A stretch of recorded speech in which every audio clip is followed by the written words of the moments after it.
Shalom, shalom, shalom, bien-aimés dans le Seigneur, c'est ma grâce, c'est mon privilège d'être avec vous encore ce soir, de pouvoir vous parler, de pouvoir partager avec vous des moments avec le Seigneur. Nous savons que ces moments sont des moments exceptionnels. Les paraclés sont là pour nous enseigner, pour nous édifier, pour nous convaincre de justice, de jugement. Les paraclés, c'est notre abreuvoir, là où nous voulons nous altérer avec de la bonne eau fraîche qui vient du Seigneur.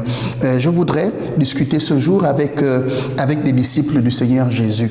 Oui, ce message n'est pas destiné à n'importe qui, il est destiné à ceux qui se sont un jour embarqués sur la mer dans un bateau sur ordre du Seigneur. Mais avant de partager notre message, je voudrais vous inviter, comme moi, à prier pour remettre ces moments entre les mains de notre Saint-Esprit. Éternel, mon Dieu, mon roi, Seigneur, nous te rendons grâce. Nous te disons merci, Seigneur, parce que tu es Dieu, parce que tu es Seigneur, digne de gloire et de louange au Père. Béni sois-tu, Seigneur, pour ces temps et ces moments privilégiés que tu nous donnes de parler de toi. Merci, Saint-Esprit, pour ta présence en ce lieu. Toi qui fais tomber les barrières, toi qui permets qu'à ce moment, en ce lieu même, Seigneur, nous sommes tous rassemblés pour t'écouter, pour entendre encore de la parole qui vient du Seigneur. Conduis ces moments, conduis-nous, ouvre notre intelligence, fais tomber les écailles de nos yeux, afin que ta parole soit véritable dans le nom de Jésus. Amen. Bien-aimés, je voudrais que nous ouvrions notre Bible dans le livre de Matthieu au chapitre 14, du verset 22 au verset 23. Je vais lire avec vous. Aussitôt après, Jésus obligea les disciples à monter dans la barque et à le précéder sur l'autre rive pendant qu'il renverrait la foule. Quand il eut renvoyé, il monta sur la montagne pour prier à l'écart, et le soir venu, il était là seul. La barque se trouvait déjà au milieu du lac, battue par les vagues, car le vent était contraire. À la fin de la nuit, Jésus alla vers eux en marchant sur le lac. Quand les disciples le virent marcher sur le lac, ils furent affolés et dirent « C'est un fantôme !» Et dans leur frayeur, ils poussèrent les cris. Jésus leur dit aussitôt « Rassurez-vous, c'est moi, n'ayez pas peur. » Pierre lui répondit « Seigneur, si c'est toi, ordonne-moi d'aller vers toi sur l'eau. » Jésus lui dit « Viens !» Pierre sortit de la barque et marcha sur l'eau pour aller vers Jésus. Mais voyant que le vent était fort, il eut peur. Et comme il commençait à s'enfoncer, il s'écria « Seigneur, sauve-moi !» Aussitôt, Jésus tendit la main, l'empoigna et lui dit « Homme de peu de foi, pourquoi as-tu douté ?» Ils montèrent dans la barque et le vent tomba. Ceux qui étaient dans la barque vinrent se prosterner devant Jésus en disant « Tu es vraiment le Fils de Dieu. Tu es vraiment le Fils de Dieu. » Bien-aimés dans le Seigneur, je rends grâce au Seigneur pour ces mots, pour ces paroles qui résonnent encore dans mon cœur, parce que ces paroles sont pleines de révélations, avec le Seigneur. Mais pour comprendre ces paroles, je pense que nous devions placer ce texte dans son contexte. Le texte au verset 22 commence par dire « Aussitôt après ». Aussitôt après quoi? Aussitôt après, ce qui précède, c'est le miracle de Jésus qui va nourrir près de 3000 personnes. Et alors que la foule s'était massée autour du Seigneur, le Seigneur va faire ce qu'on appelle la multiplication, communément appelée la multiplication des pains. Et alors que la foule était rassasiée de cette manne qu'ils avaient reçue du Seigneur Jésus, ils s'amassaient autour du Maître parce qu'ils savaient qu'en venant vers le Maître, ils devaient recevoir de la manne, ils devaient recevoir de la nourriture, du pain et du poisson.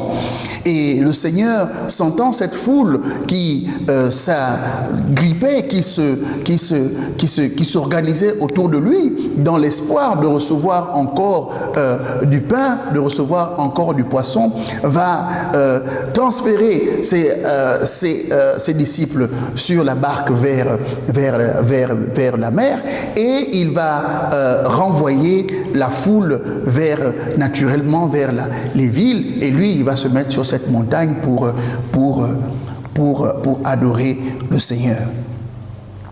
Mais ce qu'il faut savoir dans ce miracle de la multiplication du pain, c'est que le Seigneur venait de nourrir 3000 hommes.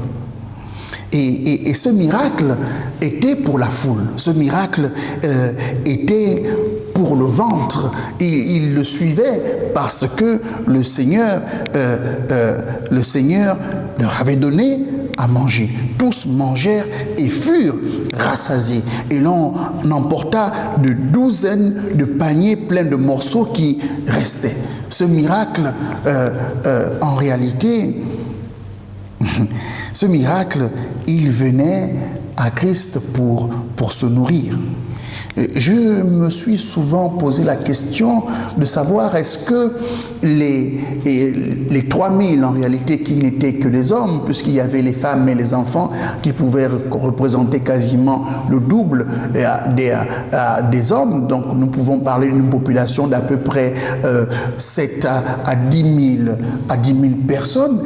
Est-ce que ces 10 000 personnes avaient toute conscience qu'il s'agissait là d'un miracle? Ils certainement se demandaient, certainement ils se disaient, pour une bonne majorité d'entre eux, que du pain avait été acheté et du poisson avait été acheté. Seule la foule, certainement, qui se regroupait autour de Jésus, c'est-à-dire peut-être les 70 disciples et quelques-uns d'entre eux, avaient conscience qu'il s'agissait là d'un miracle. Bien-aimé, si tu es dans la foule, tu auras les miracles de la foule. Si tu es dans la foule, bien-aimé, tu auras le miracle du ventre. Oui, bien-aimés, nous suivons tous le Christ, nous sommes tous avec le Christ, mais parmi nous encore, il y a des gens qui, connaissant le Seigneur, ou du moins côtoyant le Seigneur, se contentent du miracle du ventre, se contentent de la pitance quotidienne, se contentent de manger chaque jour, manger un peu de ce que le Seigneur leur donne.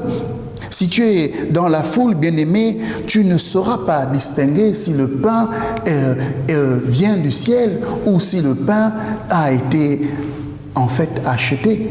Si tu es dans la foule, tu ne sauras pas distinguer s'il s'agit du miracle ou il s'agit en réalité du pain acheté de la main d'un homme. Si tu es dans la foule, tu suivras le Seigneur Jésus pour te nourrir au quotidien. Tu viendras à l'église pour attendre avoir quelque chose juste pour la journée ou juste pour la semaine. Si tu es dans la foule, tu ne recevras en réalité qu'un miracle du ventre. Si tu es dans la foule, tu ne recevras que la manne quotidienne, celle qui t'intéresse. Tu ne recevras qu'alors que ce que le Christ a à te donner au minimum. Mais ce qui se passe, bien-aimés, et nous le voyons au verset 23, quand il l'eut renvoyé, cette foule, il monta sur la montagne pour prier à l'écart, et le soir venu, il était là, tout seul. Lorsque tu es dans la foule, bien-aimé, le Seigneur finira toujours par te renvoyer. Lorsqu'il aura fini de te nourrir lors d'une journée, le Seigneur finira toujours par te renvoyer parce qu'il comprend et parce qu'il le sait que tu le suis, parce que tu as besoin de ta manne quotidienne. Lorsque tu es dans la foule, le Seigneur, le soir venu, finira par te dire: il faut que tu retournes vers ton village, tu retournes vers ta ville, parce que ce qu'il a à te donner est beaucoup bien plus important que le pain ou le poisson que tu auras à consommer. Mais bien aimé, il y a la foule, mais il y a aussi les disciples. Il y a la foule, il y a aussi les disciples, bien aimés. La manne quotidienne, le pain qui tombe du ciel, le poisson ne sont pas pour les disciples. Le pain quotidien, cette manne que le Seigneur donnait à la foule, ce n'était pas un miracle pour les disciples. Lorsque tu es disciple, bien-aimé, tu ne recherches pas le pain et les poissons. Quand tu es disciple, le maître va t'obliger à t'embarquer pour sortir de ta zone de confort. Il va te mettre dans ce bateau et il va t'amener au large. Lorsque tu es disciple, tu n'es pas traité comme la foule, tu n'es pas renvoyé le soir venu dans ta ville, dans ta maison. Lorsque tu es disciple, le Seigneur t'embarque dans ce bateau et il t'amène au large. Quand tu es disciple, tu connais d'où provient la manne. Tu connais d'où provient la manne et tu veux demeurer auprès du maître qui en est la source. Lorsque tu es disciple, tu navigues sur des eaux agitées. Lorsque tu es disciple, tu connais les vents contraires. Lorsque tu es disciple, malgré la peur, tu t'attends au Seigneur. Lorsque tu es disciple, tu as droit au miracle du surnaturel. Tu n'as plus droit au miracle de la manne quotidienne, du pain dont on ne sait s'il a été acheté ou il vient du ciel. Tu as le miracle du surnaturel. Tu as le miracle du Seigneur qui marche sur l'eau. Tu as le miracle qui t'amène au-delà de ton entendement, au-delà de ce que tu vois physiquement. Tu as le miracle qui t'amène au large. Tu as le miracle que seuls les disciples peuvent voir. Ce miracle-là était réservé uniquement pour les disciples. Il n'était pas pour la foule qui avait faim. Il était pour les disciples qui devaient voir que le Seigneur agit dans le surnaturel. Quand tu es disciple, tu as le privilège de voir le Seigneur marcher sur l'eau et tu as le privilège d'avoir accès à ce que le commun des hommes ne peut pas voir. Mais il y a la foule, il y a les disciples, il y a aussi Pierre. Parce que tu peux être dans la foule, tu peux être disciple dans la foule et avoir ta manne quotidienne, tu peux être disciple et voir le Seigneur marcher sur l'eau, mais lorsque tu es Pierre, bien-aimé, tu reconnais la voix du Maître. Lorsque tu es Pierre, bien-aimé, tu parles avec le Maître. Tu dis au Maître, si c'est toi, ordonne-moi d'aller vers toi sur l'eau.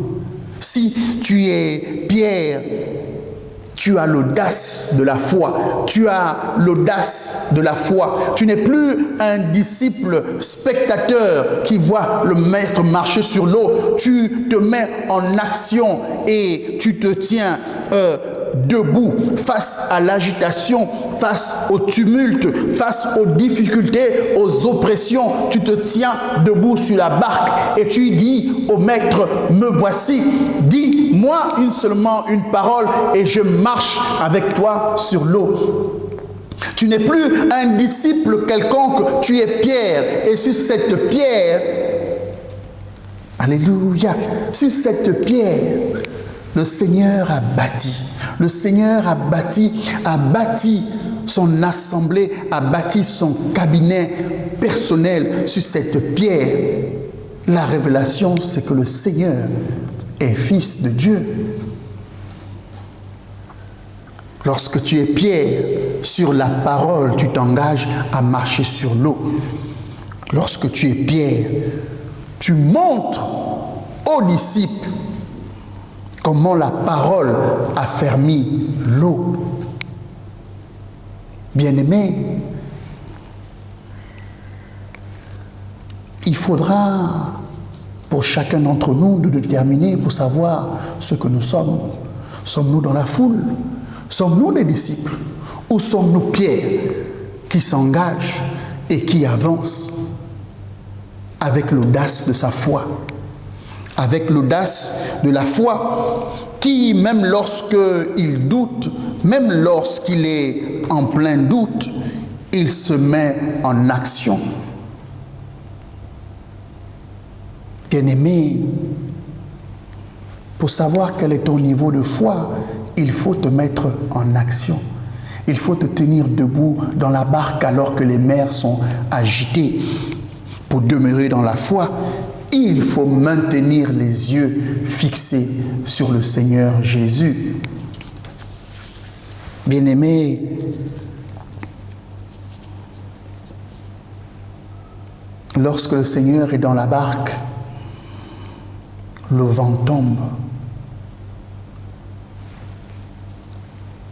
Ceux qui étaient dans la barque vinrent se prosterner devant Jésus en disant « Tu es vraiment le Fils de Dieu ». Qui sommes-nous, bien-aimés? Sommes-nous dans la foule? Sommes-nous des disciples? Sommes-nous Pierre qui se tient debout et qui a l'audace de la foi? Je prie l'Éternel, Dieu Tout-Puissant, que chacun d'entre nous fasse son introspection et s'interroge sur la qualité de sa connexion au Seigneur. Est-ce seulement la manne? Est-ce seulement ton pain au quotidien qui t'intéresse? Ou alors c'est le Christ qui t'intéresse? Et si c'est le Christ qui t'intéresse, es-tu prêt à te tenir debout dans la barque avec l'audace de ta foi et sur la parole du Seigneur, marcher sur de l'eau? Béni soit l'Éternel pour sa parole ce jour. Je vous laisse avec cette méditation afin que nous réfléchissions ensemble pour savoir où nous situons-nous. Tendre Père, mon Dieu, mon Roi, Seigneur, ta parole parle encore ce soir, ta parole parle à quelqu'un, Seigneur. Nous ne voulons pas demeurer, ô Dieu Tout-Puissant, dans nos difficultés quotidiennes. Ces difficultés qui consistent à nous concentrer uniquement sur notre manne, sur notre nourriture de chaque jour. Nous voulons passer une étape, Seigneur. Nous voulons arriver à cette étape où nous sommes dans la barque comme des disciples. Mais nous voulons encore dépasser cette étape, Seigneur, pour être ces pierres qui se lèvent, se tiennent debout dans la barque et qui, par l'audace de la foi, marchent sur l'eau. Laisse que ton nom, Seigneur, soit glorifié au travers de ce temps. Tu parles à quelqu'un encore ce soir, Seigneur. Tu te révèles à lui et que ton nom, Seigneur, que quelqu'un reconnaisse que tu es le Christ, le Fils de Dieu vivant. Béni soit l'Éternel, notre Dieu, notre Roi.